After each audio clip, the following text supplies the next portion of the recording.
Hi friend, তোমরা কেমন আছো? নিশ্চয়ই ভালো আছো। গরম তো ভালোই পড়েছে, আমিও খুব ভালো আছি গরমে। আমি অনেক দিন পর ভিডিও বানাতে চলেছি। আজকে আমি বানাতে চলেছি দই সুগন্ধি সয়াদম। এখানে আমি নিয়েছি একটা ছোট টমেটো আর 6-7টা কাঁচা লঙ্কা, আদা কুচি আর একটা ক্যাপসিকাম স্লাইস করে কেটে নিয়েছি। আর ফোড়নের জন্য নিয়েছি 2টো তেজপাতা, এলাচ, দারচিনি আর লবঙ্গ। আর এখানে দই আর একটু টমেটো সস দিয়ে আমি সয়া বড়িগুলোকে একটু ম্যারিনেট করে রাখবো 10-15 মিনিটের জন্য।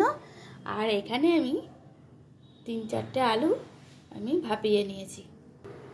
সব মশলাগুলো বেটে সয়াবিনের মধ্যে দিয়ে দিয়েছি। এবার স্বাদ মতো নুন দিয়ে দিচ্ছি।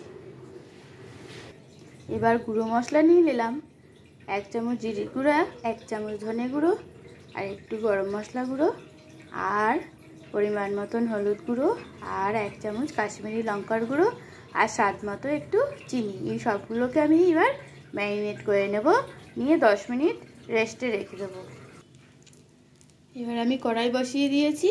কড়াই গরম হয়ে গেছে। একটু সাদা তেল, আজকে আমি সাদা তেল আর ঘি দিয়ে রান্নাটা করব। একটু সাদা তেল, একটু ঘি আর একটু ফোড়নের মধ্যে একটু হিং দিয়েছি। এবার আমি ফোড়নগুলো দিয়ে দেবো। তেজপাতা আর যে গরম মশলাগুলো আমি নিয়েছিলাম ফোড়নে দিয়ে দিলাম। এবার ভেজে আমি ক্যাপসিকামটা ছেড়ে দেবো।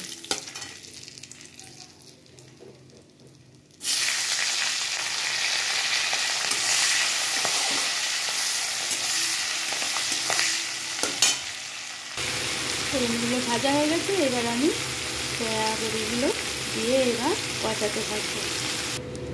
কেশরি মেথি দেবো। কেশরি মেথিটা আমি একটু শুকনো খোলায় ভেজে নিচ্ছি। সয়া বড়িটা কষানো হয়ে গেছে। এবার আলুটা দিয়ে আবার একটু কষিয়ে নিই। আলুটা দিয়ে দিই, আবার একটু কষাতে হবে।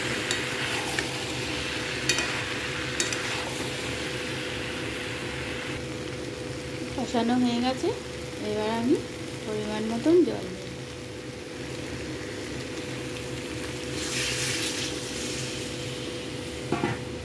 এবার কেশরি মেথি দিয়ে দিলাম।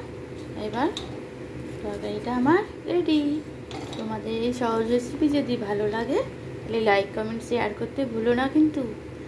আর একদিন রান্না করে দেখো, তোমাদের খুব ভালো লাগবে। Thank you.